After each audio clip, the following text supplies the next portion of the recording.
I'm Chef Johanna Hamlin of Impressional Sweets, and thank you for joining me today as I make one of my family's favorite weeknight meals. It is homemade hamburger helper. It is very delicious and it's all done in one pot. So, when I first met my husband, his favorite meal came from a box which you just added 1 pound of ground beef to. So I decided to show him that I can make him a non-processed version of it, and as our little joke, we call it hamburger assistant, just so we don't, copy off names and stuff. So I'm gonna show you how to make my hamburger assistant. We are gonna start by we're gonna crisp up or brown up our bacon, and everything's better with bacon. So I'm gonna crisp up our bacon. I'm going to start that, and what I'm using, I'm going to cook it on what I love. First, let me start over. What I love about this is that it's all done in one pot, so I don't have to pull out a whole bunch of different pans. I can do it in one pot. It's going to take about 45 minutes to an hour to make, but it's all in one pot, so I'm not dirtying up a whole bunch of dishes. So we're going to start in a Dutch oven by browning our bacon. So I'm going to cut this on about medium high, and then we're going to just start browning our bacon.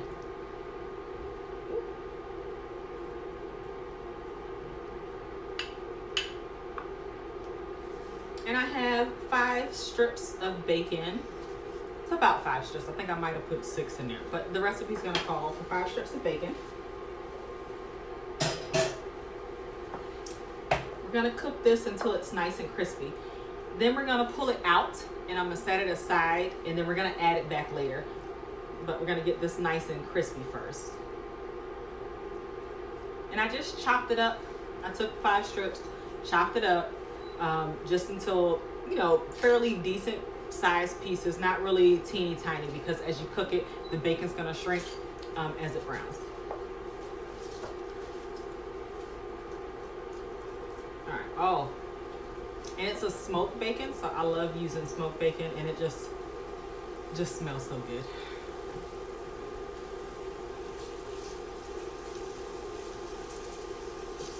Oh my goodness, delicious smelling bacon.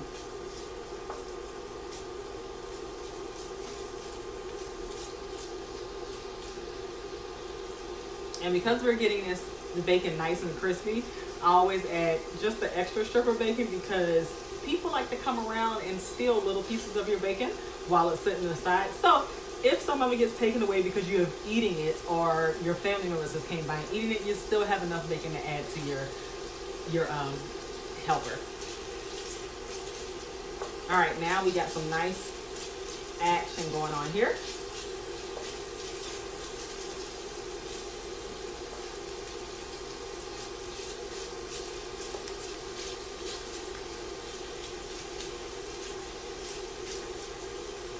All right, again, we're on medium-high heat.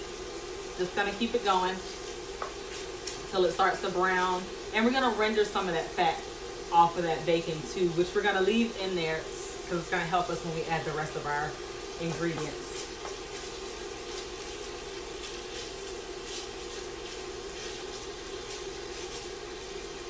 Ooh.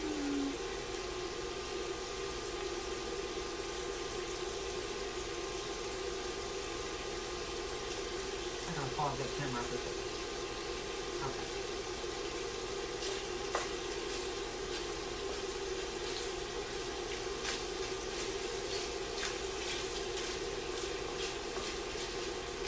I'm just gonna stir occasionally just to get those pieces broken up so they don't stick to each other, but not too much because I really wanted to get it brown. So I'm gonna stir it just to move it, and then I'm just gonna let it mellow and sit there and continue to get brown.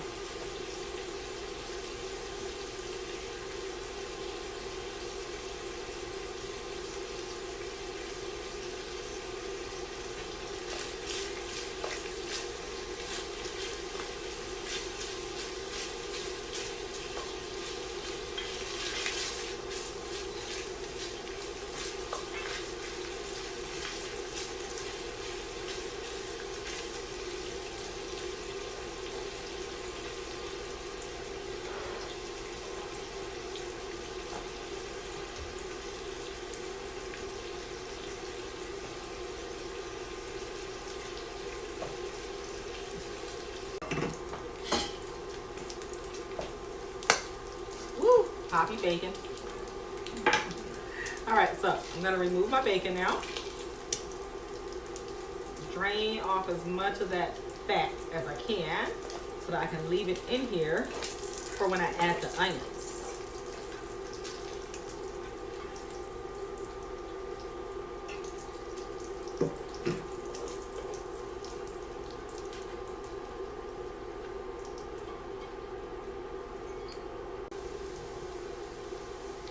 All right, so our onions are getting caramelly and translucent in color. I'm gonna add some salt and some pepper. The salt is gonna help draw a little bit more of the liquids out of the onions, and pepper is gonna be for flavor. Now, I'm not gonna add too much because we don't wanna over salt or over pepper it. When we come back in the end, then we'll add more seasoning to our taste. But just that right there, gorgeous, beautiful caramelized onions that has slightly translucent color and kind of goldeny kind of caramel color in as well. So from here, I'm gonna add 3 cloves of garlic. I really like garlic. The recipe just calls for 3, so I added an extra clove of garlic because I really like garlic. So I'm gonna add my garlic to it. Then I'm just gonna cook that just until it's very fragrant and garlic smelling, and very fragrant and garlic smelling. And it's just minced garlic, just a nice rough chop of some fresh garlic. And it doesn't take long for this garlic to cook up, and we're still cooking in our bacon grease or our bacon fat.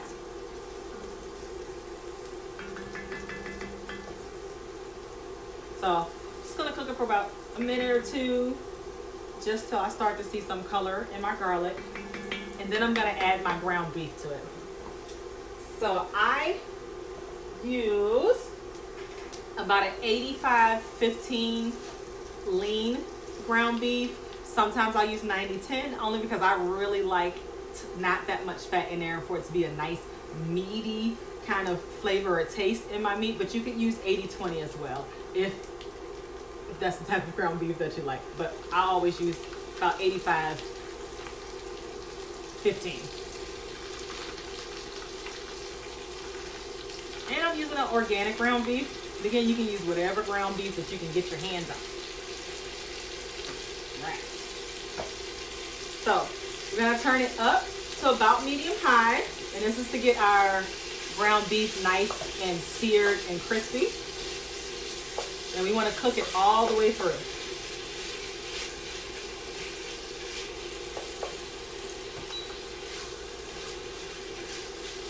When I add this ground beef, it's going to get all the extra little bits of caramelization that's at the bottom of our pan up.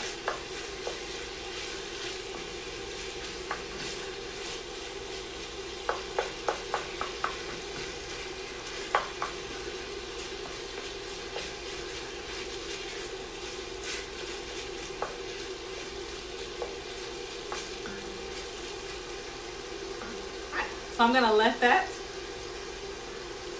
brown up a little bit and get nice and crispy brown. I'm gonna grab a towel, wipe up all my little beef juice so we can stay sanitary.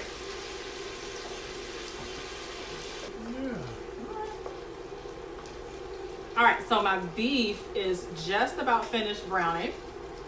And then what we're gonna do, since it is an 85-15, it has quite a bit of grease or juice that has drained off, came off of the beef. So we're gonna drain most of it. It's gonna leave just a little bit in there to keep the meat moist.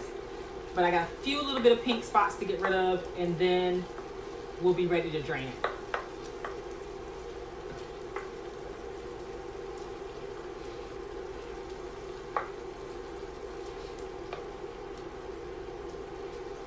But already smelling so good, so fragrant.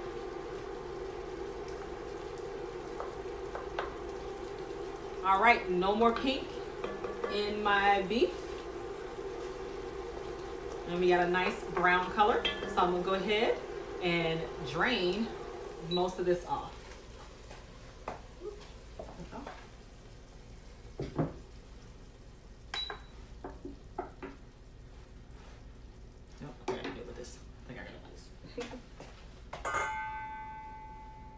And you could use a strainer, don't have to. Just gonna drain off most of this and leave a little bit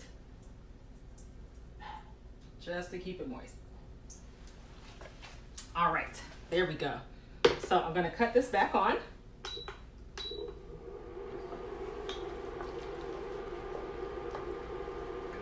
And then we're gonna add our white wine. So this is about a cup of white wine.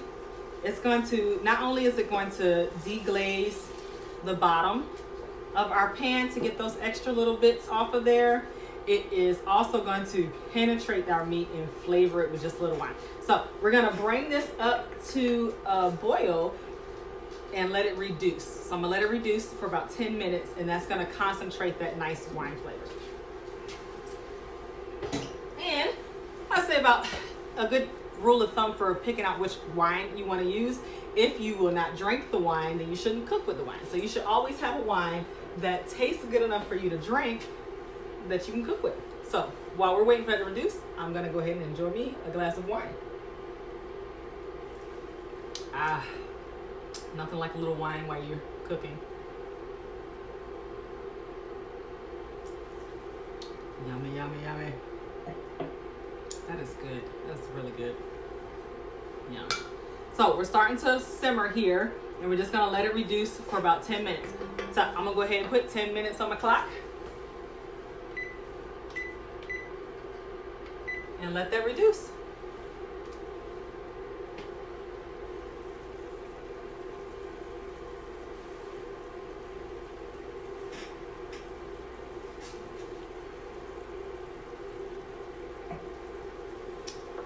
All right, we got about 2 minutes in. Just gonna give it one quick little stir, and then we're gonna let it continue to reduce.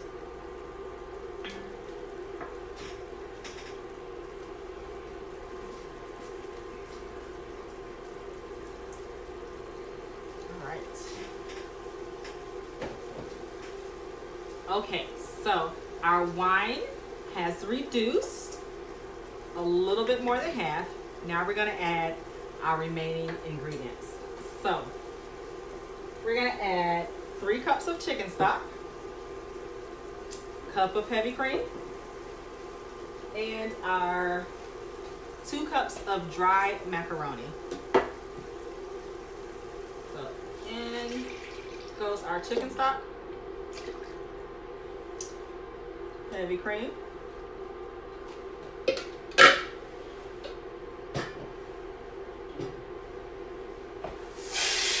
our dry macaroni.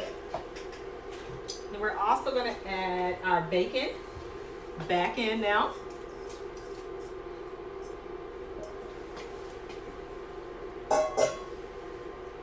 And for a little bit of more flavor, we're going to add 2 teaspoons of smoked paprika. You want to make sure that you use a nice smoky paprika.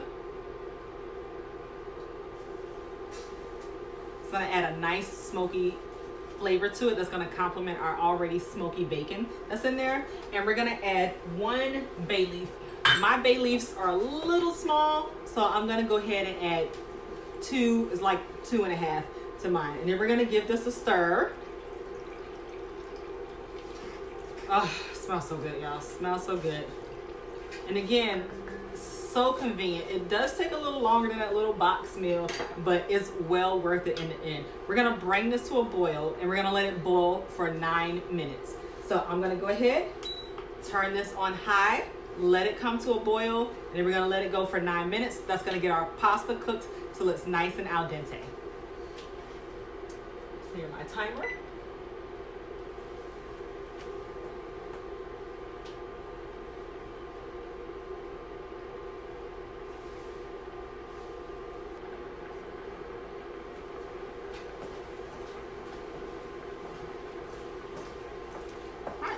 Occasionally, I'm gonna stir that.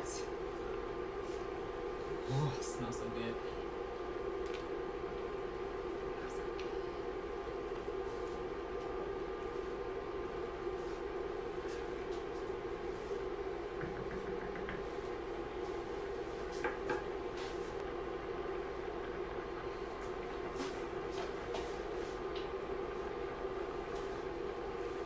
occasionally while it's, oh, sorry.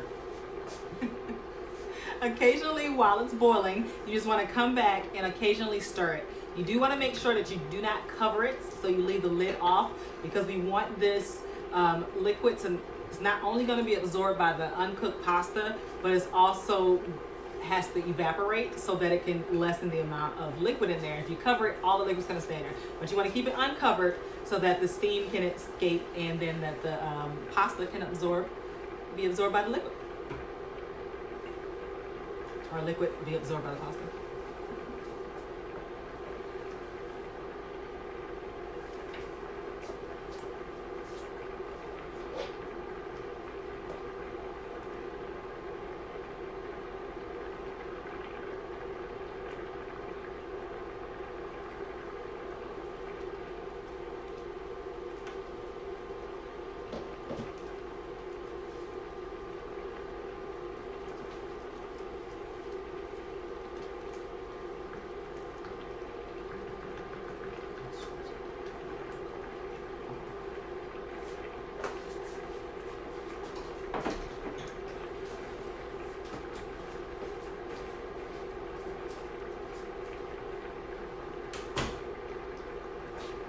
All right, we have about 5 more minutes left on our pasta to get cooked.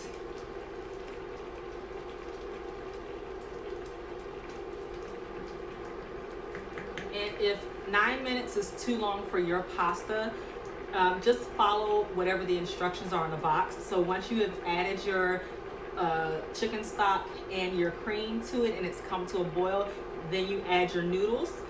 So however long it takes for your Pacific brand pasta to cook on the box till al dente, that is what you'll cook it to.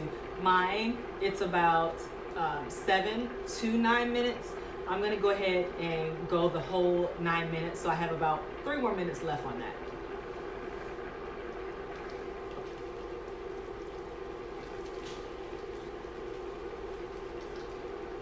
And you can also occasionally just pull a noodle out and check your noodle too. Still a little undercooked, so I'm gonna let that go.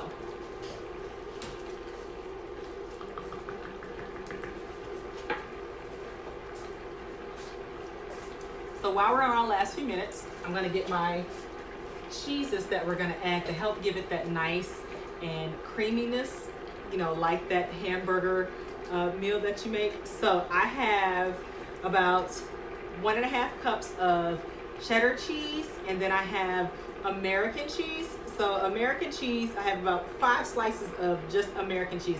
So when you buy your American cheese, make sure you get the one that is not cheese food. It'll say cheese food or cheese product. You want to get the one that's like really American cheese. I really love the deli, the one that you get from behind the deli counter that you can get sliced.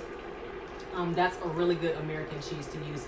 It's gonna help this stay nice and creamy. If we just use cheddar, it will get a little gritty as it melts. And when you add the American cheese, it helps it stay nice and creamy. So we're almost there, almost ready to add our cheese. As you see, our liquid has reduced because it has been absorbed by the pasta, and we've kind of let it go all up into the air with the steam and the evaporation. So before I add my cheese, I do want to make sure that I fish out my bay leaves. So the bay leaves that are in here, you do want to pull them out because they're render a nice flavor in your liquid, your broth, but it does not taste too good to eat. It's going to taste like you're eating a leaf. Nobody wants to get the leaf. So as soon as my timer goes off, we'll be finished, and it's reducing very lovely. Very, very lovely. So I got 1 bay leaf. Fish out my other bay leaf. And I think I put about 2.5, so I'm gonna search. There it is, I found it.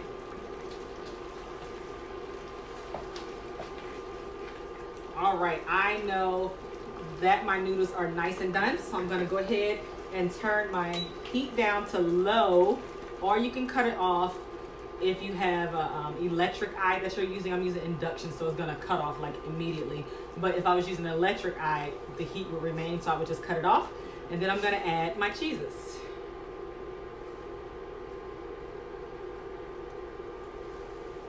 My cheddar cheese.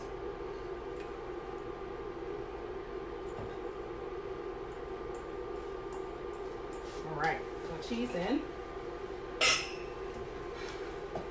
Now I'm gonna stir until this gets nice. All my cheese is melted and it's nice and creamy. So with that liquid that's left in there, it's gonna turn into a nice kind of cheese sauce.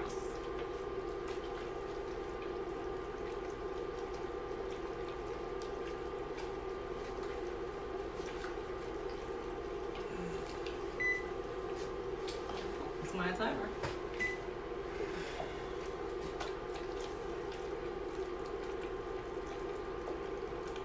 There is looking beautifully gorgeous, probably looking very familiar, but all grown up. I'm gonna keep stirring because my cheese is almost completely melted, not quite yet. And then we're gonna taste it. So we're gonna do a taste test to see if we need any more salt or pepper.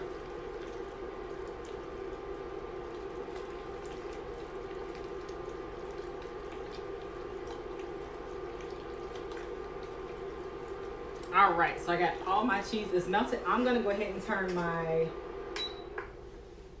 heat off. Oh, that sounds delicious. All right, I'm gonna take this off and I'm gonna move my heat source out of the way.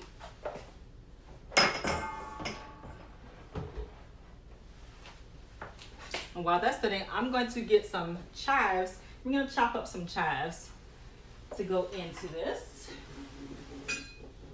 It's going to add a little green color and, of course, a nice little oniony flavor to it as well.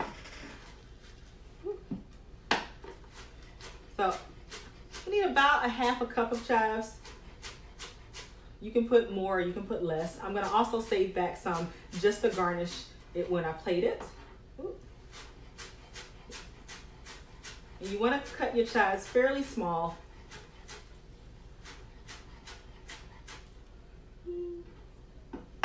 They're all unraveling on me. There we go.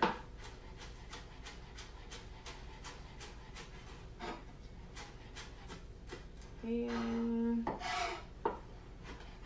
I have a few little pieces. I always like the little pieces closer to the knife that don't quite get cut. So I'm just gonna put those pieces back in there and just chop those up. So that is good enough amount. And I will save these ones for another time.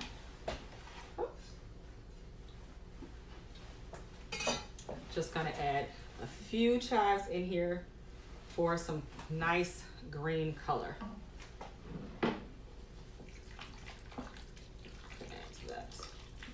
Beautiful. Oh my gosh, y'all, it smells so good. So I'm gonna go grab me a spoon, put these back here. We're gonna save that for garnish. Gonna go grab me a spoon and a bowl so that I can serve it in.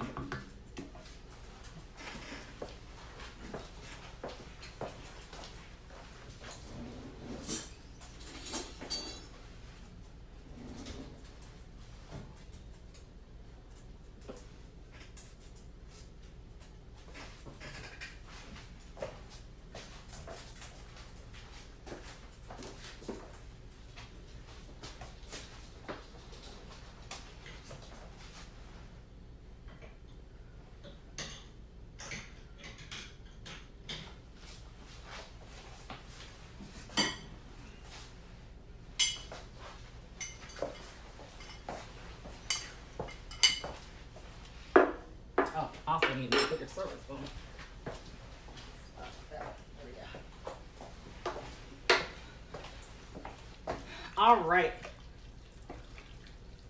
So I am going to taste it to see if we need any more. It's very hot. It's very hot. That was so good. I'm gonna add a little more pepper to it. But we're good on our salt. Now, if you like to spice it up a little bit, you can also add hot sauce to this. Hot sauce will give it a really nice spice. All right, so we're gonna try this one more time. That should be good enough. Perfect. So that is, so get you a nice little cute little dish to serve it in. Make sure you get a good amount of the bacon and the pasta. Now, this is good enough to be a meal all by itself, but you can also serve this. I would probably serve it with just a little side salad or something to go with it. So have that. We'll top it with some more of our chives, and there you have it. That is our homemade from scratch hamburger assistant or hamburger helper. Thanks for joining me.